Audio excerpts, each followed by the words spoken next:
Hey, I'm Jake. I make RPG supplements and videos about Pathfinder 2, or PF2. I love PF2, and as a longtime player of D&D, I want to share the things that I find along the way, and share them with you in a way that makes them easy to digest and hopefully fun.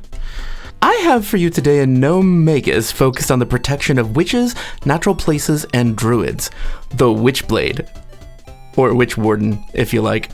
This build combines interesting aspects from 5e, the roleplay of the Oath of the Ancients Paladin, the reach and ability to hit multiple opponents of the Polearm Master, and extra hit points, extra damage, and even more spellcasting than the Hexblade. Oh, and you get to sneak around the woods like a Gloomstalker ranger. If you want to follow along, pause this video here, go to the blog link in the description of this video, and you can read along as I talk. This is a build that functionally has a lot of, or rather mechanically, has a lot of self-sustaining abilities and has a variety of ways to protect squishy casters. So that's the intention. But first, backstory. Because backstory. Our gnome character is named Syrup Azini. She likes pancakes. While working as an inventor in a large workshop, Syrup was involved in an explosion, along with dozens of other gnomes, dwarves, and humans. She was injured critically and was healed by the Conrasu, who saved her and several of her co-workers and friends the day of the incident. When she awoke in the Conrasu healer's hut, it was numbly, as if drugged, and she had no feeling in the left side of her body.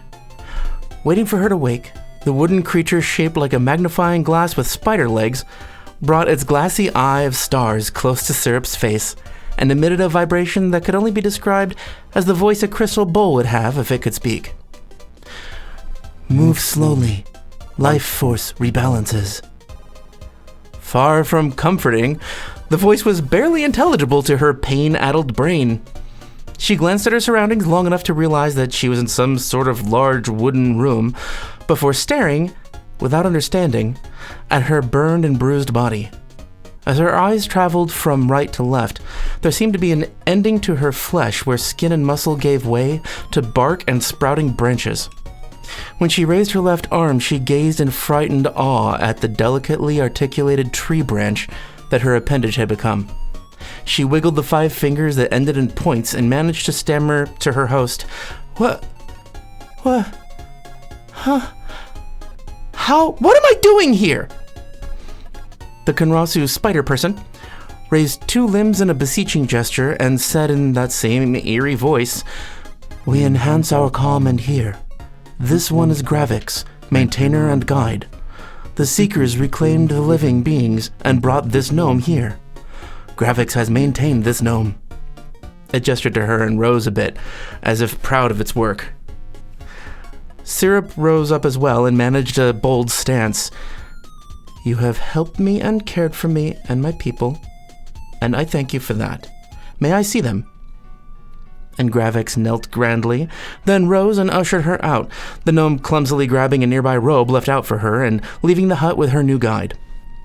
In short order, Syrup assured her still living friends that she was all right, and that she would be staying with the Conrasu for a while longer, all the while keeping her wooden claw buried deep in her sleeve.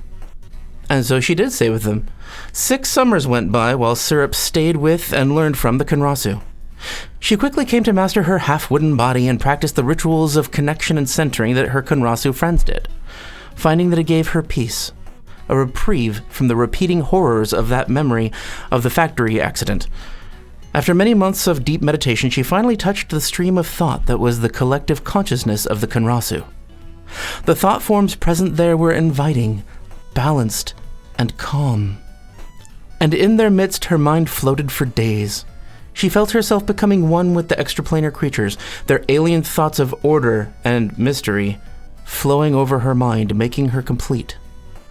When she emerged, she found she could no longer understand how she'd created her inventions. She remembered her fondness for machines, for discovery of a new formula, or the plans she had written. She just had no idea how to use them or replicate the plans. And in their place was an impulse, a drive for combat, maneuvers, tactics, and skills that she never had before. But that wasn't all. There was also magic, arcane sorcery. Immediately after awakening from her ceremony of renewal, as it was later named, she gestured and a flame appeared in her hand. Laughing to herself in relief, Syrup arose from her meditation a new person, Unburdened of her drive for invention of new mechanical marvels, she instead discovered a passion for the beauty of combat and the mystery of arcana. At a loss, she attempted to explore her new skills, but quickly learned that she was imprecise in her spellcasting. After causing more damage than she meant, a Conrasu elder named Simisim guided her to a small encampment of nearby spellcasters to continue her learning, and so Sirapazini was handed into the arms of the witch's coven known as the Verdant Vale, where she would spend the next several years of her life, coming to know the spirits of nature more closely. It was a coven only in the loosest sense, as it contained 8 witches, 3 druids, and a hobgoblin bard, Nico.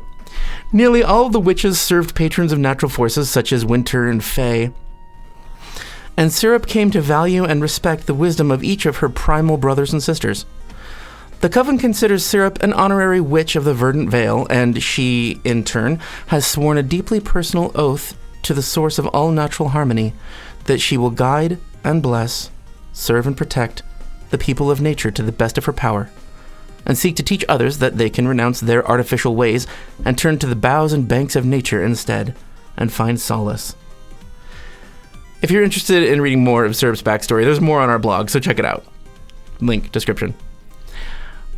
Background. Well, you see, I'm sorry. I didn't mean to poke you in the face. Well, you see, she began life valuing thought and innovation above all else. She loved artifice, machinery, and invention, and she, along with many of her 11 brothers and sisters, were accomplished inventors and alchemists. As she grew, she came to see it as her duty to protect and guide those younger than her. The role of guardian came naturally for her, and she would spend hours telling stories about magic, machines, explosions, and adventure with her family. So we're going to borrow from the Alkenstar Tinker and give her the crafting skill, engineering lore, and alchemical crafting, and the intelligence ability boost from that background. But she's been through a living hell at the accidental hands of technology.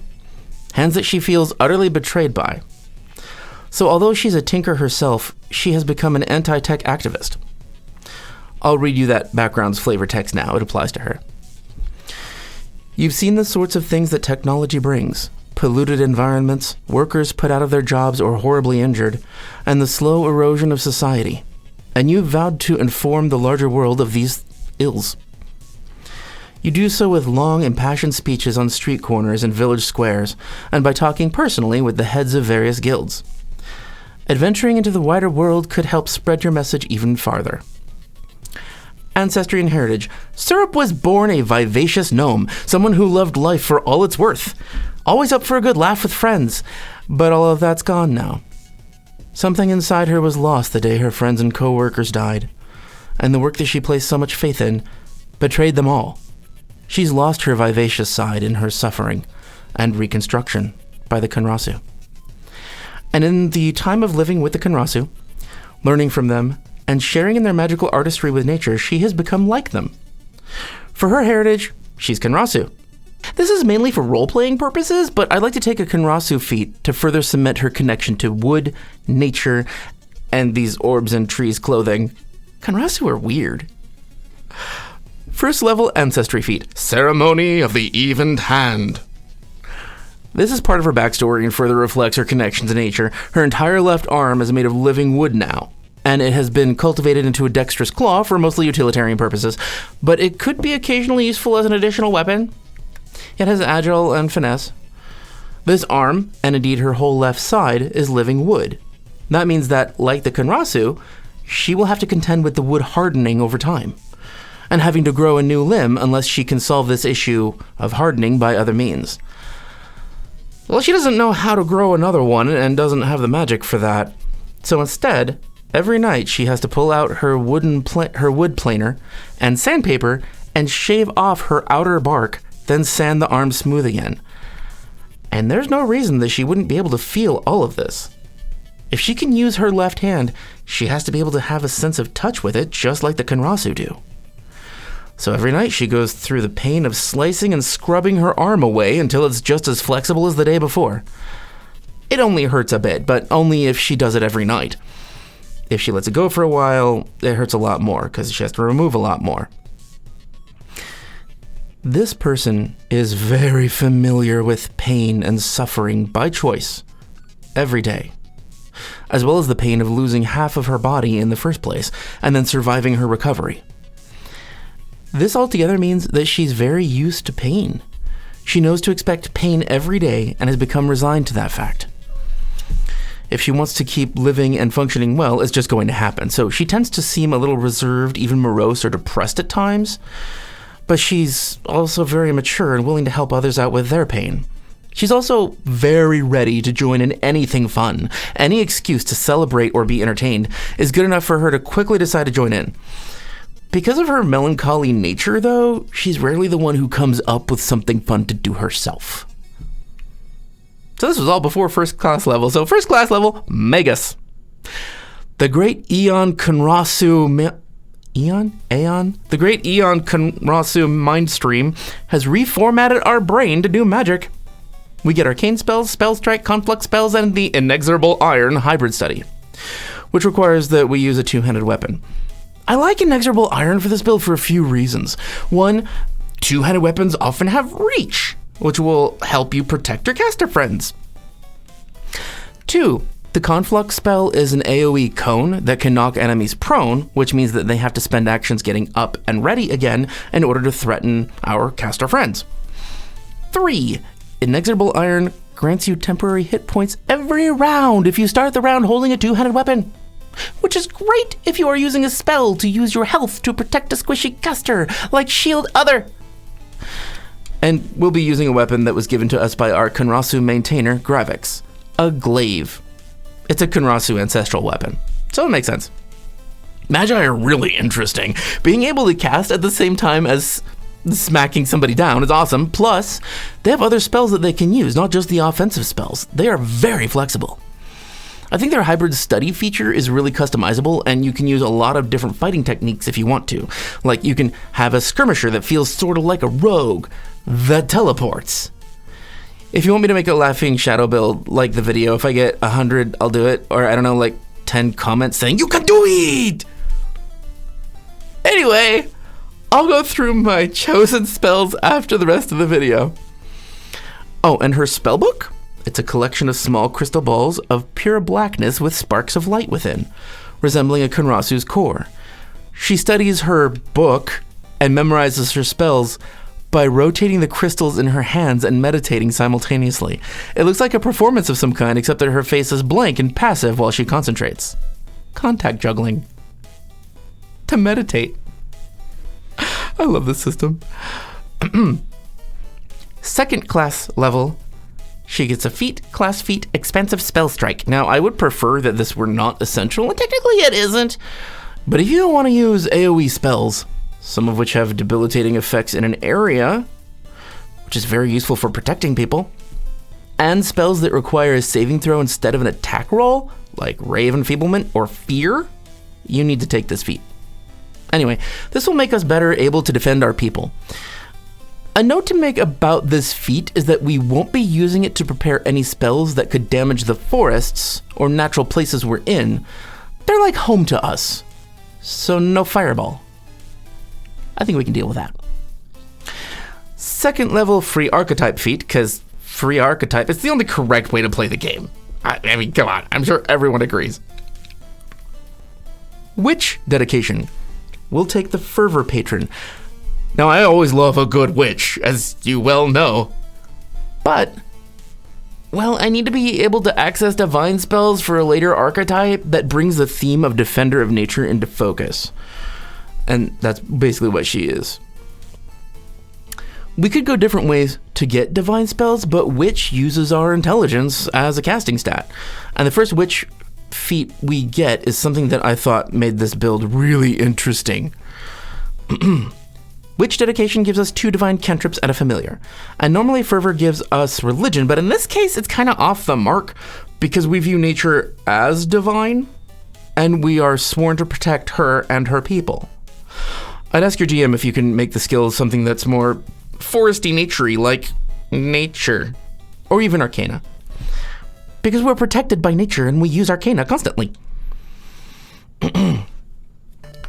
We embrace nature or rather, we are embraced by nature as part of the natural order. That's what we believe. Second level skill feat, Terrain Stalker, Underbrush. It says, select one type of difficult terrain from the following list: rubble, snow, or underbrush. While undetected by all non-allies in that type of terrain, you can sneak without attempting a stealth check, as long as you move no more than 5 feet and do not move within 10 feet of an enemy at any point during your movement. This also allows you to automatically approach creatures to within 15 feet while avoiding notice during exploration, as long as they aren't actively searching or on guard. Obviously, this makes us an excellent hunter and scout, protector of natural places. We're adept at moving around in underbrush to spot threats to our humanoid friends, animal friends, and the natural habitat that we share with them. Third level Magus gives us second level spells. I'm covering spells at the end. It's gonna be a long list, so skip to that time if you want to now, and then come back here. Third level General feat gives us Ancestral Paragon, which I think I always take. I just love it. More Ancestry feats. Anyway, we will take from Gnome, Burrow Elocutionist. It does not mean electrocuting small animals. We can talk to animals that have a burrow speed. We never had much close tie with animals as we were growing up, like some gnomes do, but since we've become embraced by nature, we can talk to all sorts of critters that we couldn't talk to before. They even report back to us about dangerous or scary things happening that we need to look into for them. We protect our little furred friends, and they in turn watch out for us. Fourth level class feat, Basic Witch Spellcasting. We gain a first level spell, and we gain witch spells as we level, which I'll cover at the end. Fourth level Archetype feat, Basic Witchcraft, gives us a witch feat and also increases the number of abilities your familiar has by 1. For the feat, we choose Wortwitch. You have a particular affinity for leafy plants. Your patron grants you a leshy familiar. In addition, and this is why we took it, you gain the ability to see through leaves, vines, and other foliage.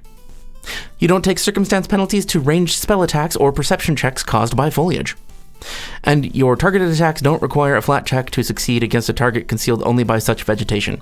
At this point, we're more fully embraced by level 4. Yeah. More fully embraced by the arms of Mother Nature.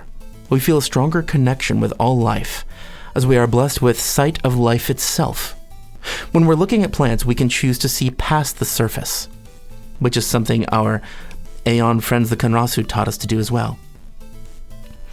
Doing this allows us to see through plant life, but also allows us to see the living pulse of everything around us. We feel at one with the world. And while we're exploring this new world of life, we discover a new power. This life in a being can be called to the surface and coaxed and encouraged to show itself for all to see. So 4th level skill feat, we gain Tattoo Artist. When you select this feat, you gain the formulas for 4 common magical tattoos of 2nd level or lower. You gain a +1 circumstance bonus to crafting checks to craft tattoos, which increases to 2 + 2 if you're a master in crafting. Now, I'll give a few examples here in a moment, but these tattoos are usually reusable once-a-day things, so their magic takes a day to replenish, but you always have the tattoo. And they cost a lot to make, like magic items, and take days to create, like magic items. It gives you specifics on what these look like, but they're a little unrealistic to me for the sheer cost of these things. So they could even be extremely detailed, expansive works of art like a full sleeve tattoo. Here's an example that we'll tattoo on ourselves. Eye Slash is the name of it. Small scars or marks around your eye improve your distant vision. These scars are especially common among orc scouts who favor scars shaped like eagle talons. You can see 4 times farther than normal. If you have dark vision, you can see blood in color, which is just a really cool touch. Higher level versions of an eye slash are larger and more elaborate scars or marks radiating out around the eye. We can see 4 times as far. And we can see through foliage, which means that in an area with significant vegetation like a forest, jungle, some mountains, kelp beds in the ocean, swamps, we can see much farther than anyone else. Now, since we can see energy in living things, and we have this power to create tattoos that we never trained for, the art that we create on someone's skin is directly inspired by their soul, their spiritual energy, their life force. We see into their life force and put what we see there on the person's skin for all to see. This is a deeply personal, and some would say spiritual experience for both people. Some say that after you've put a tattoo on them, that it sometimes moves or even changes with their mood. Another tattoo I like is Wildwood ink. These curved, delicate designs resemble leaves, vines, or creepers, most often wrapped around a limb, ear, or throat, or curled around specific muscles. They help you blend in among plants. You gain a +1 item bonus to stealth checks, which increases to +2 in forests. You can activate it once per day. If a creature would detect you by seeking, this is its triggerable ability. If they would detect you by seeking, and you're in a forest or similar natural area, the tattoo casts tree shape on you before you can be noticed. That's great. I mean, granted, this is not the character doing it, but it's the player saying like, "Oh, you see me? No, you don't. No, just a tree, or cactus, or whatever fits in the situation." The duration of this effect is 10 minutes. Now, 5th level Magus gives us 3rd level spells, and our proficiency in reflex saves and simple and martial weapons and unarmed attacks increased to expert. Cool. This helps us stay relevant as a fighter type. Spells are at the end. 5th level Ancestry feat. Animal Elocutionist. You can speak to all animals, and you gain a +1 circumstance bonus to make an impression on animals. Now our previous burrowing friends have learned to trust and rely on us in times of need, and that goodwill has been seen by the spirits of nature, who have seen fit to bless us with the same deep relationship with all natural animals. Nature truly wants us to know her. I love this character. They're all my babies. 6th level, we will take the Archetype feat, Soulforger dedication. This allows us to choose either a weapon, armor, or shield and make it a Soulforged Armament. If we don't do this to an item that exists, then we just choose one and it is summoned from our spirit. You gain the ability Manifest Soulforged Armament.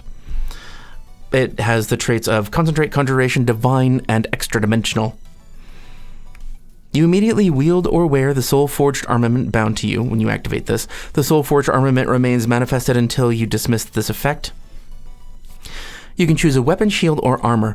Once per day when you use this ability, you can manifest the Armament's Essence form. You gain the Armament's Essence power until it's dismissed. It's basically a magical effect. After 1 minute, the Essence form Armament is automatically dismissed. There are a variety of powers, but we'll choose Magical Resilience, armor or shield only. You gain a +2 status bonus to saving throws and AC against spells. If you're 5th level or higher, which we are, you can cast a spell magic once as an innate spell. The spell level is equal to 1 lower than half your level rounded up. 2nd level if you're 5th or 6th level, and so on. And nature has graced us with a special purpose, like a Paladin of the Woods. We're focused on the protection of witches, natural places, and primal casters like druids, as I said. And at this point we receive a special blessing. Nature empowers our Conrasu created arm to provide us extra protection. Whenever we want, we can summon armor that spreads across our body from our living wood side and covers us with plates of wood.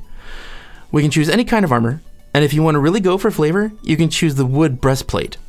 Or you can choose buckle armor, which is just cool. It's armor with spacious tool storage. I don't know. It comes with the armor adjustment. So you can put whatever tools you need in the armor. I just think it's kind of cool, especially for a gnome. And 6th level class feat we will spend on our Archetype, because Archetypes are awesome. We will take Soul Arsenal. Choose an additional Soulforged armament of a different type than the type you already chose, and choose 1 essence power for it. Upgrade and change armaments individually. When you manifest Soulforged armament, you can summon any number of your armaments, as long as you meet the requirements for each, like you're not already wearing armor to summon your armor. And when you dismiss the effect, you can choose to dismiss some and not other parts of your armament. So your glaive and your armor.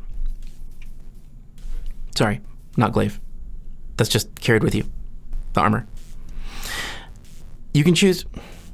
We'll see in a moment. I'll clarify in a moment. You can choose to manifest the essence form of any number of your armaments when you take the action. Each armament can manifest its essence form only once per day. The word armament is screwing with my lips. I don't know why.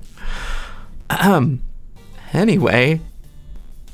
And the essence power we will choose for our Glaive, which is going to be our new item that we get to include in our armament. The essence power is Healing Grace. You gain fast healing equal to half your level. You can cast heal once as an innate spell with a level equal to half your level rounded up. So much like a cantrip, it levels up with us automatically. Or instead of taking this feat, you can take the class feat for Magus, Attack of Opportunity, to better keep your caster friends protected and to keep your enemies away from harm. You're a guardian. And while simple, the feat makes you a better guardian. It's just narratively boring. So I'm not picking it, but you pick the smart choice if you want. I'm picking the fun choice. 6th level skill feat, we choose Spirit Speaker. You know that when an animal dies, its spirit lingers briefly before moving on. Using low chants, body language that shows respect, and special movements that demonstrate to the spirit that you are an ally, you glean information from a spirit before it departs. This is a 1-minute activity. You must begin the activity while adjacent to the body of an animal or beast that died within the last 1 minute. As part of the activity, you ask one simple question of the spirit. This character is really big on meditation and patience. She's more like a monk than a magus, so it makes a lot of sense to me that we can connect with spiritual forces.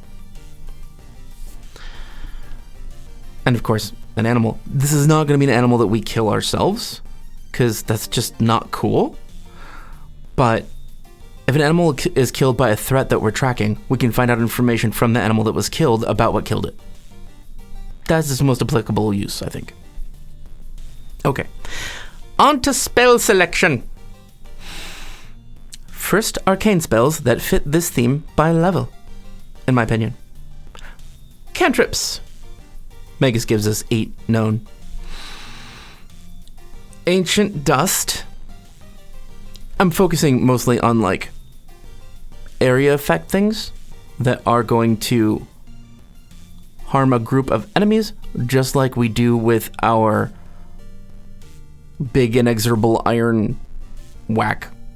Fires in a cone. Anyway, Ancient Dust. You spew negative energy dust in a small area. Detect magic, because you want to know what's magical around you. Electric Arc, because it allows you to hit multiple enemies. Produce Flame, which we will have to tightly control because it's flame. Ray of Frost, which is safe, and we can use every time we swing with our weapon. Read Aura, because we're going to need to know about magical things, especially hanging out with casters. Shield, because sometimes just your armor isn't enough. Warp Step, for when extra movement is needed, because we'll also need that to maneuver around the forest or protect witches, because Witchblade Forest Defender. First level arcane spells for Magus. Fear! Obviously to get people to go away from the casters, so the casters can just keep casting on them as they flee. Magic Weapon, because sadly sometimes it's necessary and it's so boring of a spell. Pummeling Rubble! I like this one a lot. So you manifest rocks out of the air, and they can push your enemy up to 10 feet away, and it hits an area effect. It is an area effect as well. So you smack them in the face with rocks, and they can get pushed away if they fail badly. Ray of Enfeeblement, because ogres that are enfeebled don't hurt as bad. Tether. This is a lovely spell. It keeps a target immobilized, hopefully. There aren't many tankish spells that I've seen. Tether and Draw Ire are a couple of them. True Strike. That's just sort of something you have to take as a Magus, because you have to be able to get past ACs and crit.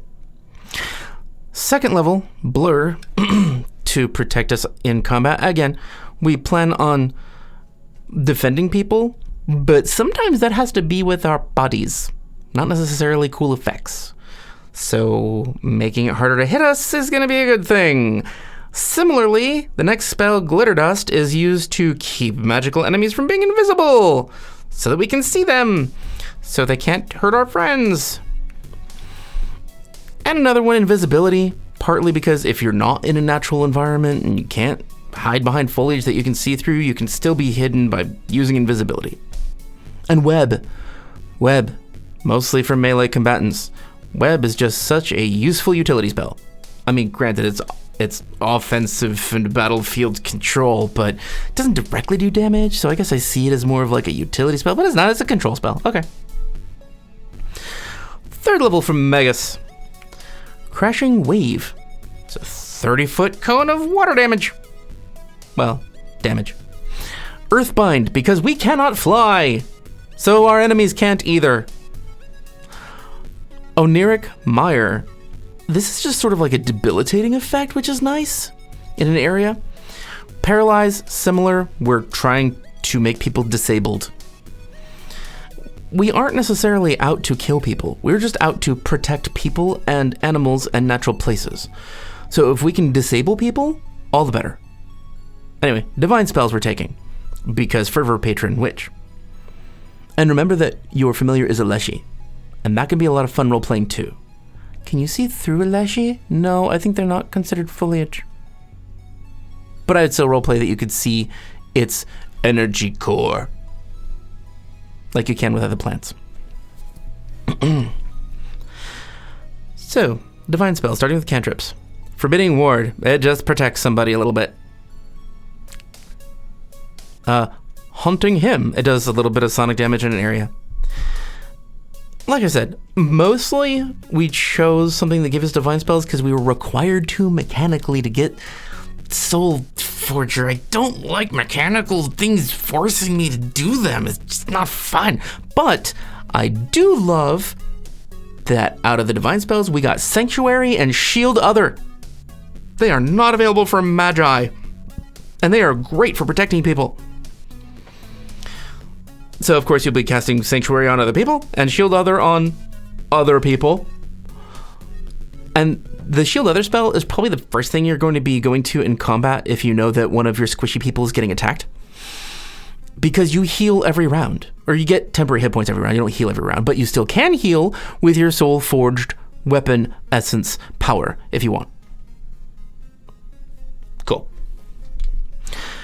So for later levels after 6th, because you only get up to 2nd level divine spells, so we're done with the spells. For later levels after 6th, you could continue with Soulforger, expanding on your arsenal and gaining new soul powers, because they're freaking awesome. Or go back to Witch for more interesting feats like the lessons, which would give you more focus points and fun weird stuff. And also the focus points would help your Magus Conflux spells too, because you don't really get many focus points with a Magus. Alright, so overall, Syrup Azini, and this is just talking roleplay and personality. Overall, Syrup Azini regrets that other people use dangerous advanced technology and tries to get people to rely more on the power of nature and their own inner strength. Like she can tell people that she sees the inner strength in them and they can't deny it. The more complex or expensive the technology, the less she likes it. The more widespread the use of technology that damages nature, the more aggressive she gets with the people that own that technology.